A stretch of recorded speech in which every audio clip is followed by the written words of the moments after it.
प्रश्न प्रश्न प्रश्न प्रश्न प्रश्न प्रश्न प्रश्न प्रश्न प्रश्न प्रश्न प्रश्न प्रश्न प्रश्न तुमचे प्रश्न आपले प्रश्न प्रत्येकाचे. एक्सपर्ट्स आमचे प्रश्न प्रत्येकांचे एक नवीन शो जिथे एक्सपर्ट्स देणार तुमच्या जीवनशैली आणि आरोग्यासंबंधित प्रश्नांची उत्तरं. सेंटर फॉर SBCC च्या वतीनं आणि युनिसेफच्या सहकार्याने एक नवा कार्यक्रम. नमस्कार, मी ऐश्वर्या पेवाल प्रश्न प्रत्येकांचे च्या नव्या सेगमेंटमध्ये आपलं मनःपूर्वक स्वागत करते. प्रश्न प्रत्येकांचे या शो मध्ये आपण अशा तज्ञांची भेट घेणार आहोत ज्यांचे समाजाप्रतीचे कार्य खूपच मोलाचे आहे. अशा व्यक्तिमत्वांशी तुम्ही म्हणजेच श्रोत्यांनी पाठवलेल्या काही प्रश्नांवर आम्ही चर्चा करणार आहोत.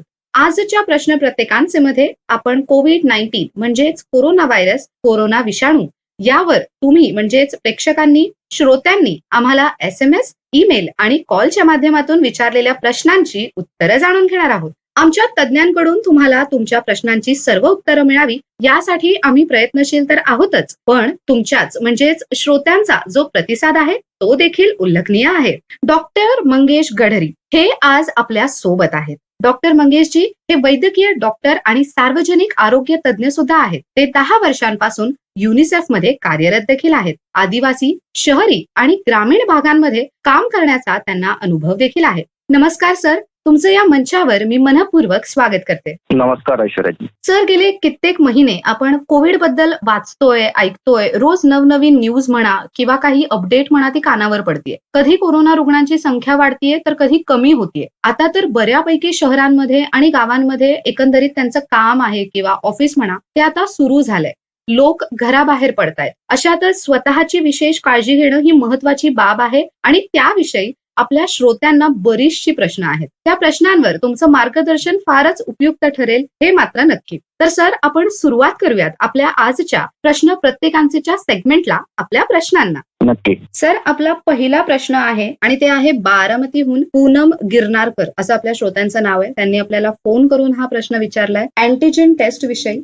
अँटीजेन टेस्ट आहे त्यांनी जी सांगितली ती कशा प्रकारे केली जाते आणि ती केल्यानंतर त्याचा रिपोर्ट कधी मिळतो आणि त्याची विश्वासार्हता किती आहे, मला हा प्रश्न विचारायचा होता. अँटीजेन टेस्ट ह्या नवीन पद्धतीच्या चाचण्या आहेत ज्याला प्रतिजन चाचणी सुद्धा म्हणतात, किंवा तुम्ही आता ऐकण्यात तुमच्या आलं असेल की कुठेतरी RT-PCR आणि अँटीजेन चाचणी किंवा अँटीबॉडी चाचणी या सगळ्या पद्धती आहेत की तुम्हाला हा रोग झाला आहे की नाहीये ते शोधण्यासाठी. माझ्या अगोदरच्या प्रश्नाचं ज्यावेळेस मी उत्तर देत होतो त्यावेळेस मी सांगितलं की अँटीबॉडी टेस्ट ह्या तुम्हाला हा रोग होऊन गेल्याच्या नंतर अँटीबॉडीज डिटेक्ट होतात, म्हणजे तुम्हाला रोग झाला होता का हे सांगता अँटीबॉडी टेस्ट. अँटीजेन टेस्ट ज्या आहेत त्या एखाद्या व्यक्तीला आता या क्षणाला तो रोग झालेला आहे की नाहीये हे सांगू शकतात. जसं न्यूक्लिक ऍसिड किंवा RT-PCR ज्या चाचण्या आहेत त्या जशा पद्धतीने सांगू शकतात त्याच पद्धतीने अँटीजेन चाचण्या सुद्धा हे सांगू शकतात की आता या क्षणाला त्या व्यक्तीला तो रोग आहे की नाहीये. न्यूक्लिक ऍसिड अँप्लिफिकेशन किंवा अँटीजेन चाचणी या जर सांगायचं झालं तर थेट विषाणूचा शोध घेतात शरीरामध्ये. 2 पद्धतीच्या चाचणी असतात. एक आम्ही म्हणतो त्याला मॉलिक्युलर किंवा आण्विक चाचणी आणि दुसरं अँटीजेन चाचणी किंवा प्रतिजन चाचणी. मॉलिक्युलर टेस्ट मध्ये मी सांगितल्याप्रमाणे याला आम्ही पॉलिमरेज चेन रिएक्शन तंत्राचा वापर करतात किंवा याला PCR चाचणी सुद्धा म्हणतात. म्हणजे तुम्ही हॉस्पिटलमध्ये जात असाल तर तुम्ही कुठेतरी RT-PCR किंवा PCR हे बघितलं असेल तर या चाचणीमध्ये तुमच्या शरीरामध्ये विषाणू आहे की नाहीये याची पुष्टी आपण त्या विषाणूचं जे RNA असतो, म्हणजे तुमच्या आमच्या शरीरात प्रत्येक पेशीमध्ये जसा DNA असतो तसा काही हा विषाणू जो आहे या विषाणूमध्ये RNA असतो, रायबोन्यूक्लिक ऍसिड. हे RNA जो आहे त्या विषाणूचा त्याचा शोध या टेस्ट मध्ये केला जातो आणि जर माझ्या शरीरामध्ये ते RNA सापडले त्या विषाणूचे याचा अर्थ माझ्या शरीरामध्ये कोविड किंवा कोरोना व्हायरस हा आहे आणि त्याचा मला संसर्ग झालेला आहे असा त्याचा अर्थ होतो. आणि याचा रिझल्ट जो आहे तो काही मिनिटात किंवा 1 ते 2 तासामध्ये याचा रिझल्ट तुम्हाला मिळू शकतो जर तिथल्या तिथे ती टेस्ट होत असेल तर. काही ठिकाणी ते सॅम्पल दुसरीकडे पाठवले जातात आणि मग त्यामुळे ते साधारण 24 तास रिझल्ट द्यायला घेतात. अँटीजेन टेस्ट जी आहे अँटीजेन किंवा प्रतिजन चाचणीमध्ये काय करतात की जो विषाणू शरीरामध्ये आहे तो विषाणू प्रथिनांपासून बनलेला असतो. सो ते काही स्पेसिफिक प्रथिनं किंवा प्रोटीन्स जे असतात त्याचा शोध या अँटीजेन टेस्ट मध्ये घेतला जातो, कारण या प्रथिनांमध्ये किंवा या प्रोटीनमुळेच अँटीबॉडी तयार होतात. जसं अँटीबॉडी टेस्ट मध्ये डायरेक्ट अँटीबॉडी आपण शोधत असतो तसं या चाचणीमध्ये आपण तो प्रथिन ज्याच्यामुळे ती अँटीबॉडी तयार होते त्या प्रथिनांचा शोध घेतला जातो आणि या चाचण्या सुद्धा जसं RT-PCR सारख्याच काही मिनिटात किंवा काही तासात तुम्हाला रिझल्ट देऊ शकतात. आणि या कमी खर्चिक सुद्धा आहेत RT-PCR पेक्षा. आणि त्यामुळे आता बहुतांश हॉस्पिटलमध्ये, कारण खूप जास्त प्रमाणामध्ये आपल्याला तपासणी करावी लागत आहे आणि त्यामुळे आता अँटीजेन टेस्ट ह्या खूप कॉमनली अवेलेबल झालेल्या आहेत आणि जास्त प्रमाणात होत आहेत. पूनम यांनी हा खूपच महत्वाचा प्रश्न विचारला होता. धन्यवाद सर. आपण वळूयात आपल्या पुढच्या प्रश्नाकडे. अँटीबॉडी टेस्ट कशा प्रकारे केली जाते, त्याचा रिपोर्ट यायला किती वेळ लागतो आणि त्याची विश्वासार्हता काय असते? आपल्याला कुठलाही जर रोग झाला शरीरात तर शरीर त्या रोगाला प्रतिकार करत असतं आणि तो जो रोग निर्माण करणारे आयदर जीवाणू म्हणा किंवा विषाणू म्हणजे बॅक्टेरिया किंवा व्हायरस याच्या विरोधात आपलं शरीर अँटीबॉडी तयार करत असते. याला प्रतिजीवके आम्ही म्हणतो किंवा इंग्लिशमध्ये आम्ही त्याला अँटीबॉडी, मेडिकल टर्मिनॉलॉजीमध्ये त्याला अँटीबॉडी म्हणतो. आणि अँटीबॉडी टेस्ट म्हणजे काय तर त्याच्यामध्ये मी अगोदरच्या माझ्या याच्यामध्ये पण सांगितलं होतं की 2 पद्धतीने तुम्ही रोगाचं निदान करू शकता. एक तर कुठलाही रोग होणारा जे जीवाणू किंवा विषाणू जो आहे त्याचं अंश तुम्ही शरीरामध्ये शोधून काढा, तर तो जर असेल तर तुम्ही सांगू शकता कन्फर्म की तो रोग झालेला आहे. दुसरं आहे की त्या जीवाणू किंवा विषाणूच्या विरोधात जिथे अँटीबॉडी तयार झालेली असेल शरीरात ती तुम्ही शोधू शकता. तर ती इनडायरेक्ट पद्धत झाली. म्हणजे माझ्या शरीरामध्ये जर अँटीबॉडी ती सापडली तर याचा अर्थ कुठेतरी रोग मला होऊन गेलेला आहे. सो कोरोनाच्या बाबतीत हेच आहे की जर एखाद्या व्यक्तीमध्ये कोरोना झाला आणि तो त्यातनं बरा झाला तरी त्याच्या शरीरामध्ये तुम्हाला अँटीबॉडीज या सापडू शकतील. सो त्या अँटीबॉडी निष्पन्न करून कोरोना आहे की नाही हे ज्यावेळेस डिसाईड करतो त्याला आपण अँटीबॉडी टेस्ट असे म्हणतो. सो एकच आहे अँटीबॉडी टेस्ट करण्याचं कारण आहे ते एवढंच आहे की कोणामध्ये कोरोना मागे होऊन गेला की नाही हे कळू शकतं. परंतु त्याचं सुद्धा एक आता नवीन संशोधन असं आलेलं आहे की प्रत्येक रोगाचं कारण अँटीबॉडीज काही काळ तुमच्या शरीरामध्ये राहतात आणि हळूहळू अँटीबॉडीचं प्रमाण सुद्धा हळूहळू कमी होत जातं. त्याच पद्धतीने इव्हन कोविड किंवा कोरोनाच्या संदर्भात पण हे दिसून आलेलं आहे की तुम्हाला एकदा कोरोना जर झाला, संसर्ग झाला तर तुम्हाला तुमच्या शरीरामध्ये त्याच्या अँटीबॉडी तयार होतात, परंतु ओव्हर अ पिरियड ऑफ 2 ते 3 महिन्यामध्ये परत या अँटीबॉडीचं प्रमाण हळूहळू कमी होत जातं. अँटीबॉडी टेस्ट या बऱ्यापैकी चीप असतात आणि मोठ्या प्रमाणात ज्यावेळेस आपल्याला टेस्टिंग करावी लागते किंवा जर आपल्याला बघायचं असेल साधारण लोकसंख्येमध्ये किती टक्के लोकांना कोविड झालेला असेल तर त्याच्यासाठी रिव्हर्समध्ये हे अँटीबॉडी टेस्ट वापरतात की किती लोकांमध्ये या अँटीबॉडीज दिसून आलेल्या आहेत. म्हणजे ज्याच्यामुळे आपण एक अंदाजे बोलू शकतो की किती टक्के लोकांना कोरोनाचा संसर्ग होऊन गेला आहे. अँटीबॉडी टेस्ट या बऱ्यापैकी लवकर आपल्याला रिझल्ट देतात. एक साधारण 24 तासाच्या आत आपल्याला अँटीबॉडी टेस्टचा रिझल्ट हा मिळू शकतो. धन्यवाद सर. आपला प्रश्न आहे बारामतीहून. विचारतायत शुभदाजी. त्यांनी हा प्रश्न केलाय. कोरोना झाल्यानंतर त्या व्यक्तीला पॉझिटिव्ह कोरोना आल्यानंतर त्या व्यक्तीला कलंक असं समजलं जातं आणि समाजापासून त्याला खूप काही असं लांब टाकलं जातं आणि त्या पेशंट बरोबर त्यांच्या फॅमिलीला पण त्याच पद्धतीने वागणूक दिली जाते. त्यामुळं त्याच्यातून शारीरिक आणि मानसिक हानी पण त्या फॅमिलीची होत असते. बरोबर आहे. खूपच महत्वाचा प्रश्न विचारलेला आहे, कारण हे आम्ही आता 7 महिने झाले आहेत कोरोना पॅन्डेमिकशी आपण लढत आहोत आणि ज्या व्यक्ती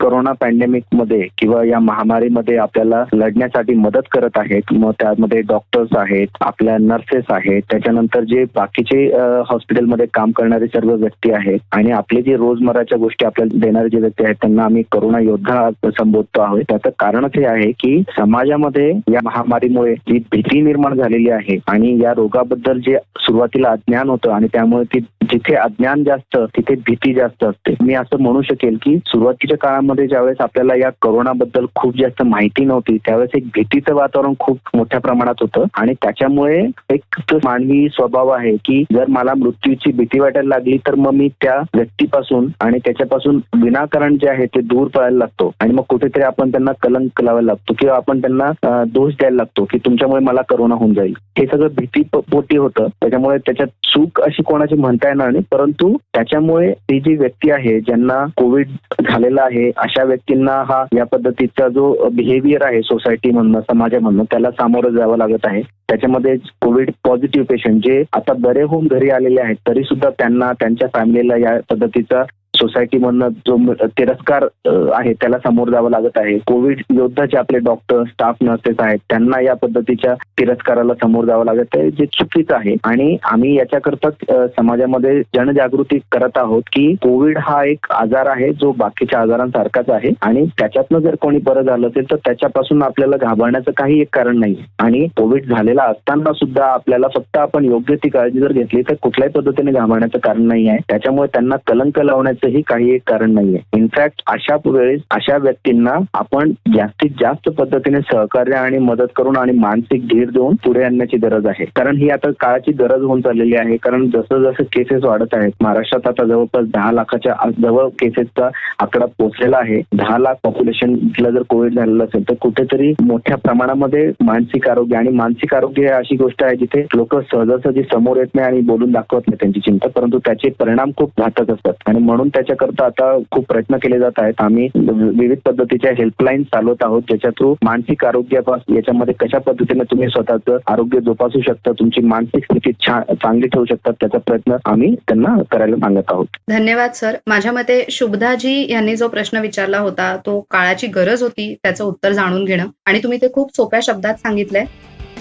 आमच्या एक्सपर्ट्स कडून तुमच्या प्रश्नांची उत्तरे जाणून घ्यायची आहेत का? तर कॉल किंवा मेसेज करा 9819868119 यावर, किंवा ईमेल करा meresawal@sbc3.org, म्हणजेच MERESAWAL@sbc3 क्रमांक 3.org यावर. तुमची उत्तरं ऐका प्रश्न प्रत्येकांचे मध्ये दर बुधवारी तुमच्या आवडत्या रेडिओ स्टेशनवर. आता आपण वळूयात आपल्या पुढच्या प्रश्नाकडे. कोमल या आहेत, आपल्या श्रोता आहेत, त्या विचारतायत फोनवरून की त्या सध्या नोकरी करतात आणि लॉकडाऊन शिथिल झाल्यामुळे त्यांना नोकरीवर जावं लागतं. लहान बाळ आहे त्यांचं घरी आणि त्यांचे सासू सासरे वयस्कर आहेत. तर त्या परिस्थितीमध्ये त्यांच्या सुरक्षिततेसाठी त्या सर्व काळजी घेत तर आहेत, सगळे नियमही पाळतायत, पण अजून काय विशेष काळजी त्यांनी घ्यायला हवी, कारण घरामध्ये लहान बाळ आहे आणि वयस्कर मंडळी देखील आहेत. ओके. आज बरेचसे आता जे नोकरवर्गीय लोक आहेत त्यांना कुठेतरी ज्यावेळेस लॉकडाऊन मध्ये शिथिलता आणण्यात आलेली आहे तर कुठेतरी कामावर जावं लागत आहे. आणि प्रत्येकाच्याच घरी कुठे ना कुठे लहान बाळ आहेत, कुठे ना कुठे वयस्कर व्यक्ती आहेत, ज्यांना मी अगोदरच्या माझ्या इंटरव्ह्यू मध्ये सांगितल्याप्रमाणे कोरोना होण्याचा धोका हा जास्त असतो विविध कारणांमुळे. कारण वयस्कर व्यक्तींमध्ये डायबेटीज, हायपरटेन्शन किंवा जे दुसरे दीर्घकालीन आजार आहेत ते असल्यामुळे याचे परिणाम गंभीर असू शकतील जर कोरोना झाला तर. त्याच्यामुळे खूप स्वाभाविक आहे कोमलजींना ही भीती वाटणं की मी जर आता कामावर जाणार तर मग मी कसं करणार, माझ्यामुळे त्यांना त्रास तर होणार नाही, हे प्रश्न खूप स्वाभाविक आहे त्यांना पडणं. परंतु आता यात जर काळजी घ्यायची आहे तर, कारण आपण खूप दिवस घरामध्ये बसूनही राहू शकत नाही, आपल्याला बाहेर जावं लागेल. परंतु मी अगोदर सांगितल्याप्रमाणे कोरोनाचा धोका हा सर्वांनाच आहे, पण कोरोनापासून तुम्ही स्वतःचा बचाव नक्की करू शकता. तर ज्यावेळेस पण कोमलजी तुम्ही बाहेर जाणार कामाला, आता कारण याच्यामध्ये तुमच्या प्रश्नामध्ये बऱ्याचशा गोष्टी मला कळालेल्या नाहीयेत, परंतु जर तुम्ही ज्यावेळेस घरातनं बाहेर निघणार त्यावेळेस आपण मास्क लावलेला आहे की नाहीये, आपण जे सामान आहे म्हणजे आता तुम्ही घरातून निघताना ज्या ज्या गोष्टी तुम्ही घेऊन जातात त्या कुठे कुठे टच होणार याची थोडीशी काळजी घ्यावी लागते. जर तुम्ही अशा पद्धतीने प्रवास करत असाल, सार्वजनिक जी व्यवस्था असते प्रवासाची म्हणजे बस किंवा काय त्यातनं प्रवास करत असाल तर शक्यता आहे की तुम्ही जास्त एक्सपोज होणार. ते जर तुम्ही स्वतःच्या गाडीने जर जात असाल तर तुमचा एक्सपोजर होण्याचं प्रमाण कमी होऊ शकतं. त्याच्यामुळे जर तुमच्याकडे स्वतःची गाडी असेल तर त्याने तुम्ही गेलात तर तुम्ही हा धोका खूप प्रमाणामध्ये कमी करू शकता. त्यानंतर ऑफिसमध्ये सुद्धा गेल्याच्या नंतर तुम्ही 3 जे महत्वाचे मुद्दे आहेत आपले की एक तर आहे मास्क वापरणं कायमस्वरूपी. ज्यावेळेस पण तुम्ही कोणाशीही चर्चा करत असणार, बोलत असणार, काम करत असणार त्यावेळेस योग्य पद्धतीने मास्क वापरणं. दुसरं, वारंवार आपण हात धुणे आणि आपले हात ज्यावेळेस आपण काम करत असतो त्यावेळेस शक्यतो आपले हात आपण कान, नाक, डोळे या ठिकाणी न लावणे आणि वारंवार दर 2 तासाला जर आपण हात साबणाने आणि पाण्याने धुत असू किंवा सॅनिटायझर जर आपण वापरू शकलो तर उत्तम. तिसरं महत्वाचा घटक की फिजिकल डिस्टन्सिंग जो आहे म्हणजे 2 मीटर अंतर जे आहे ते जर आपण ठेवलं तर सुद्धा तुम्ही तो धोका बऱ्यापैकी प्रमाणात टाळू शकता. आणि चौथं जे आहे तुमच्या आजूबाजूचे जे लोक आहेत त्यांच्यामध्ये सुद्धा थोडंसं अवेअरनेस जर असेल आणि कोणी जर तुमच्या आजूबाजूला कोणी असेल जो व्यक्ती मास्क वापरत नसेल किंवा जो व्यक्ती 1 मीटरचं अंतर जे आहे ते पाळत नसेल किंवा तो जर हात सॅनिटायझर वापरत नसेल किंवा हात धुवत नसेल तर त्यांना सुद्धा ते करायला सांगणं. ह्या सगळ्या जर गोष्टी आपण करू शकलो तर तुम्ही नक्कीच स्वतःचा कोरोनापासून बचाव करू शकता आणि तुम्ही स्वतःचं आरोग्य तुमची रोगप्रतिकारक शक्ती किती ठेवू शकतात ते त्याच्याकडे पण तुम्हाला लक्ष द्यावं लागेल. त्यामुळे स्वतःचं तुमचं खाणं पिणं, तुमचं आहार जो आहे त्याच्याकडे थोडंसं लक्ष तुम्हाला द्यावं लागेल. त्याच्यानंतर ज्यावेळेस तुम्ही ऑफिसमधून घरी येणार तर त्यावेळेस साहजिक आहे, कारण मी स्वतः बघतो, मी ज्यावेळेस माझ्या कामावरून घरी येतो त्यावेळेस माझे लहान मुलं जे आहेत ते ताबडतोब मला बिलगायला येतात. तर अशा वेळेस तुम्हाला ती काळजी घ्यावी लागेल की ज्यावेळेस तुम्ही बाहेरून तुमच्या ऑफिसमधून घरी येतात त्यावेळेस त्यावेळेस सरळ तुम्ही एका ठरलेल्या तुमच्या स्नानगृहात वगैरे जाऊन जे आपले कपडे आहेत ते वेगळ्या पद्धतीने काढून घेणे, स्वच्छ पद्धतीने आंघोळ वगैरे करणे किंवा साबणाच्या पाण्याने हातपाय धुवून मगच आपल्या मुलांना आणि आपल्या जे घरातील मोठ्या व्यक्ती आहेत त्यांच्याशी तुम्ही संपर्कात जर आलात तर बऱ्यापैकी प्रमाणामध्ये तुम्ही या गोष्टी जितक्या तुम्ही काटेकोरपणे पाळाल तितकं तुम्ही कोरोनाचा संसर्ग होण्यापासून स्वतःलाही वाचवू शकतात आणि स्वतःच्या फॅमिलीला सुद्धा याच्यापासून वाचवू शकतात. म्हणजे जर तुम्हाला नोकरी कंटिन्यू करून हे करायचं असेल तर थोड्याशा या गोष्टी अजून काही महिने काही काळ आपल्याला पाळाव्या लागतील सर्वांना. नोकरी सोडून देणे हा त्यातला काही पर्याय मलाही वाटत नाही. सर, खूप छान आणि समजेल आणि सोप्या शब्दात समजेल अशी माहिती तुम्ही दिली आहे. सर, आपला पुढचा प्रश्न आहे कोल्हापूरहून आपले श्रोता आपल्याला विचारतायत. माल वाहतुकीनुसार बाहेर गाडीवरून फिरतात किंवा जे ड्रायव्हिंग करतात, मग त्यांनी आपला जीव एकदम असं धोक्यात टाकून असं देशाच्या हितासाठी हे करतात किंवा आर्मीच्या सीमेवरती जे जवान थांबतात त्यांना असं काही धोका नाहीये का? निश्चित त्यांना सुद्धा कोरोनाचा धोका हा तेवढाच आहे जेवढा तुम्हाला आम्हाला आहे. कदाचित त्यांना जास्त आहे कारण ते त्यांचा जीव धोक्यात टाकून बाहेर फिरत आहे. ज्यावेळेस सरकारने लॉकडाऊन जाहीर केलं होतं की कोणीही अत्यंत कामाशिवाय कुठेही बाहेर पडणार नाही, त्यावेळेस सुद्धा हे माल वाहतूक करणारे व्यक्ती आहेत, ड्रायव्हर्स आहेत, ते बाहेर जात होते आणि त्यामुळेच आपल्याला आपल्या रोजच्या दैनंदिन कामासाठी लागणाऱ्या ज्या आवश्यक वस्तू होत्या म्हणजे जसं दूध झालं, भाजीपाला झालं, या गोष्टी मिळू शकल्या आहेत. त्यामुळे निश्चित त्यांना तर मी कोरोना योद्धा मानतो आणि त्यांनाही तेवढाच धोका आहे जेवढा तुम्हाला आम्हाला असतो, किंबहुना आपल्यापेक्षा जास्त धोका त्यांना होता कोरोना होण्याचा. त्यावेळेस म्हणूनच आपण जनजागृती करत आलेलो आहोत की जेही व्यक्ती जातील त्यांनी मास्क वापरणं, फिजिकल डिस्टन्सिंगचा योग्य पद्धतीने वापर करणं किंवा पाळणं आणि वारंवार हात धुणे, हाताची स्वच्छता राखणे आणि हात जे आहे कान, नाक, डोळे यांना वारंवार लावून या गोष्टींचा त्यांनी सुद्धा तेवढंच अवलंब करणं गरजेचं आहे. आणि जर ते केला तर त्यांना सुद्धा कोरोनापासून तेवढ्याच पद्धतीने दूर राहता येईल जेवढं आपल्याला राहता येईल. आता आपण वळूयात पुढच्या प्रश्नाकडे. तो आहे बारामती येथून. आपले श्रोता आपल्याला विचारतायत, ऑक्सिजनची पातळी महत्वपूर्ण असल्याचे ते का म्हणतात? ऑक्सिजन पातळी काय असते? का ते व्हेंटिलेटर आणि ऑक्सिजन सिलेंडर वापरतात? ऑक्सिजनची पातळी आपण ज्यावेळेस श्वास घेतो त्यावेळेस आपण श्वास घेतो म्हणजे आपण ऑक्सिजन आतमध्ये घेतो आणि आपण कार्बन डायऑक्साईड नावाचा गॅस बाहेर सोडतो. आता ऑक्सिजन आतमध्ये घेतल्यानंतर आपल्याला बऱ्याच जणांना वाटत असतं की आपले ऑक्सिजन तर आपल्या फुफ्फुसांमध्ये जात आहे, तर नक्की ऑक्सिजन पातळी आणि हे सगळं काय प्रकार आहे हा स्वाभाविक हे प्रश्न पडला. तर श्रोत्यांना मी सांगू इच्छितो की आपण ज्यावेळेस श्वास घेतो तो ऑक्सिजन आपल्या रक्तात मिसळत असतो आणि आपल्या शरीरात जे काय रक्त आहे त्याच्यामध्ये ऑक्सिजनची मात्रा ही असते, त्याला आम्ही ऑक्सिजन सॅच्युरेशन म्हणत असतो किंवा ऑक्सिजन संपृक्तता असं आपण म्हणू शकू. साधारणपणे एका हेल्दी व्यक्तीमध्ये, निरोगी व्यक्तीमध्ये रक्तामध्ये कुठल्याही क्षणाला ऑक्सिजनचं जे प्रमाण आहे ते 95 ते 100% ऑक्सिजन सॅच्युरेशन ही असणार आहे. ऑक्सिजन सॅच्युरेशन जर कमी झालं तर त्या व्यक्तीला कोरोनाचं लक्षण किंवा कोरोना झाला असेल असं आपण म्हणू शकतो आणि म्हणून COVID-19 या आजारात किंवा कोरोनाच्या या महामारीच्या वेळेस ऑक्सिजनची पातळी महत्वपूर्ण ठरत आहे. तुम्ही बघत असाल बऱ्याच जणांना हा अनुभव आला असेल की ज्यावेळेस तुम्ही बाजारात जाता किंवा कुठे जाता असाल तर तिथे ते कुठेतरी अगोदर तुमचं टेम्परेचर घेत असतात आणि दुसरं एक बोट तुमचं पल्स ऑक्सिमीटरने तुमच्या ऑक्सिजनची लेवल चेक करतायत. याचं कारणच हे आहे की 20 ते 25% लोकांना कुठल्याही पद्धतीचं काहीही लक्षण समोर आलेलं नाहीये, परंतु त्यांच्यामध्ये रक्ताची चाचणी केल्याच्या नंतर लढून आलं की त्यांना सुद्धा कोरोना होता. म्हणजे याला आपण असिम्प्टोमॅटिक कोविड पेशंट म्हणतो. तर अशा पेशंटमध्ये लवकरात लवकर किंवा कदाचित जी एक गोष्ट आहे जी ओळखू शकते ती आहे ऑक्सिजनचे सॅच्युरेशन. कारण सगळ्यात पहिले जर कुठे इफेक्ट होत असेल तर ते आहे ऑक्सिजनचं सॅच्युरेशन. कारण ज्यावेळेस कोरोना व्हायरस हा आपल्या श्वासनलिकेवाटे आतमध्ये जातो त्यावेळेस आपली रोगप्रतिकारक शक्ती जी आहे ती ऍक्टिव्ह होते आणि कुठेतरी रोगप्रतिकारक पेशी ज्या आहेत त्या विषाणूला मारायला तयार होतात. परंतु त्याच्यामुळे काय होतं की जिथे आपली फुफ्फुसांमध्ये हवा असायला पाहिजे किंवा हवा जाते त्या ठिकाणी पेशींचं प्रमाण खूप जास्त झालं तर ऑक्सिजनेशन म्हणजे जे अशुद्ध रक्त आपल्याकडे फुफ्फुसांमध्ये येतं त्याच्यामध्ये ऑक्सिजन इन्फ्यूज व्हायचं काम कमी होतं आणि मग आपलं ऑक्सिजन सॅच्युरेशन किंवा ऑक्सिजनची पातळी जी आहे ती रक्तातली कमी व्हायला लागते आणि ही पातळी 90% कमी व्हायला लागली तर मात्र धोक्याची संभावना असते. आणि म्हणून सर्वीकडे आज तुम्ही बघत असाल की डॉक्टर ऑक्सिजनची पातळी महत्वाची असलेली म्हणतात. आता तुमचा जो दुसरा प्रश्न आहे की व्हेंटिलेटर आणि ऑक्सिजन सिलेंडर का वापरतात, तर ऑक्सिजन सिलेंडर का वापरतात त्याचं उत्तर आता मी जे काय बोललो त्याच्यातून तुम्हाला कळूनच गेलं असेल. तर 100 लोकांना जर कोरोना झालेला असेल तर त्यातल्या जवळजवळ एक 90% लोकांमध्ये हा संसर्ग फक्त श्वास घ्यायला त्रास वगैरे असतो. यांना ICU मध्ये ऍडमिशनची गरज पडत नाही. त्यांना एक रोजची जी व्यवस्था आहे म्हणजे तापाचं निदान किंवा तापाला औषध, त्याच्यानंतर श्वास घ्यायला औषध किंवा त्यांना जर ऑक्सिजन लावला तरी बऱ्यापैकी प्रमाणात रुग्ण हे काही दिवसात यातनं बरे होऊन डिस्चार्ज केले जाऊ शकतात. काही लोकांमध्ये ज्यांच्यामध्ये कोमॉर्बिडिटीज असतात म्हणजे हृदयरोग आहे, डायबिटीज आहे, मधुमेह आहे, अशा जे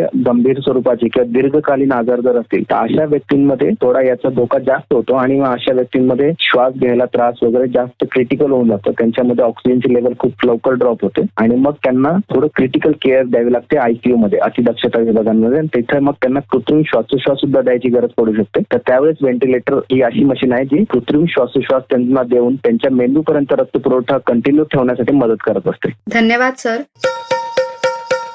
ऐका ज्ञान अभियान.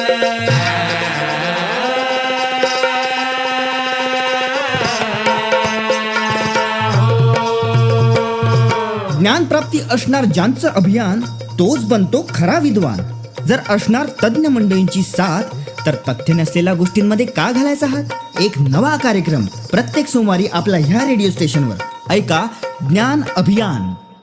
आपले श्रोता आहेत राज गावंडे. त्यांनी आपल्याला कॉल करून हा प्रश्न विचारलाय की तुम्ही जे सांगता की ताजे अन्न घ्या, फळे खा, दूध प्या, पण त्यामध्ये रासायनिक खते घालून पिकवलेल्या हिरव्या पालेभाज्या यात पोषण मूल्य किती आणि रासायनिक विष किती किंवा रसायनी उतरते तेव्हा ते साफ ताजे राहण्यासाठी मेण का लावतात, ते पोटात गेल्यावर काय होतं, याविषयी त्यांना थोडंसं मार्गदर्शन हवंय. राज गावंडे यांना मला सांगा वाटतं की त्यांचा प्रश्न खूप छान आहे आणि आजच्या परिस्थितीला धरून त्यांचा प्रश्न आहे. याचं उत्तर माझ्यापेक्षा छान पद्धतीने कृषी तज्ञ देऊ शकतात, परंतु तरीही मी त्यांच्या प्रश्नाचं उत्तर द्यायचा प्रयत्न करतो. आजकाल बऱ्याच प्रमाणात आपण बघत आलो आहोत की सर्वीकडे म्हणताय की ऑर्गॅनिक फ्रुट्स खा किंवा ऑर्गॅनिक याच्याने बनवलेल्या भाजीपाला खा. तर त्याचा अर्थ बेसिकली त्याच्यात जे भाजीपाला उगवताना त्याच्यामध्ये जे खतं वापरली जातात, बऱ्याचदा आर्टिफिशियल फर्टिलायझर्स आणि ते सगळे वापरले जातात आणि काही प्रमाणामध्ये हे फर्टिलायझर जेव्हा भाजीपाला आणि फळांच्या झाडांवर वापरले जातात तेव्हा ते त्यातनं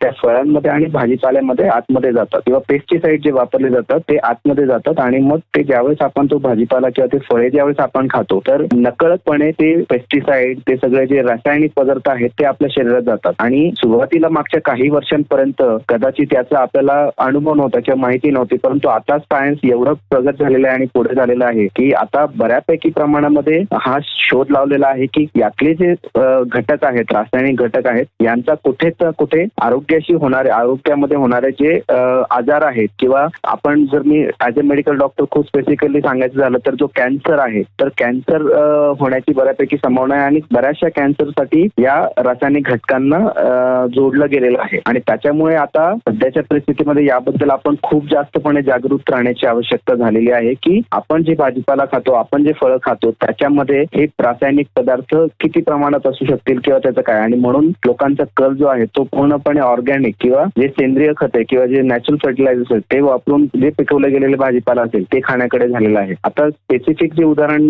गावंडे साहेबांनी विचारलं आहे की केळी जे आहेत, केळी कार्बाईडच्या पाण्यात जे पिकवले असतात तर त्या किती सेफ आहेत किंवा ऍपल्स जे आपण खातो, सफरचंद जे आपण खातो त्याला जे मेण लावलेलं असतो त्याच्यामुळे काय साईड इफेक्ट होतात. सो केळी आणि अजून बरेचसे फळं आहेत ते कृत्रिमरित्या पिकवण्याची पद्धत आलेली आहे कारण ते सोपं आहे, लवकरात लवकर पिकवता येतात आणि मग ते बाजारात त्यांना विकता येतात. तर कार्बाईड जे आहेत हे कॅल्शियम कार्बाईड नावाचं रासायनिक घटक आहे जे केळी पिकवण्यासाठी किंवा बाकीचे फळं पिकवण्यासाठी वापरतात. कॅल्शियम कार्बाईड ज्यावेळेस पाण्याच्या सानिध्यात येतो किंवा थोडं ज्याच्यामध्ये मॉइश्चर येतं त्यावेळेस एक ऍसिटिलीन नावाचा गॅस रिलीज होतो आणि हा गॅस बऱ्यापैकी प्रमाणामध्ये फळांना पिकवण्यामध्ये मदत करत असतो. आता ज्यावेळेस हे कार्बाईडच्या पाण्यामध्ये केळी पिकवल्या जातात तर त्या जर आपण घरी आणल्यानंतर व्यवस्थित पद्धतीने धुवून जर नाही घेतल्या तर चान्स असतो किंवा थोड्याफार प्रमाणामध्ये त्याचा अंश आपल्या शरीरामध्ये जाईल किंवा बऱ्याचदा हे कार्बाईडच्या पाण्यामध्ये पिकवलेल्या ज्या केळी असतात त्याच्या आतमध्ये सुद्धा हे जर का जास्त वेळ ते राहू दिलेलं असेल तर त्याच्यामध्ये केळीच्या आतमध्ये सुद्धा हे घटक जाऊ शकतात. कॅल्शियम कार्बाईड आणि त्याच्यामुळे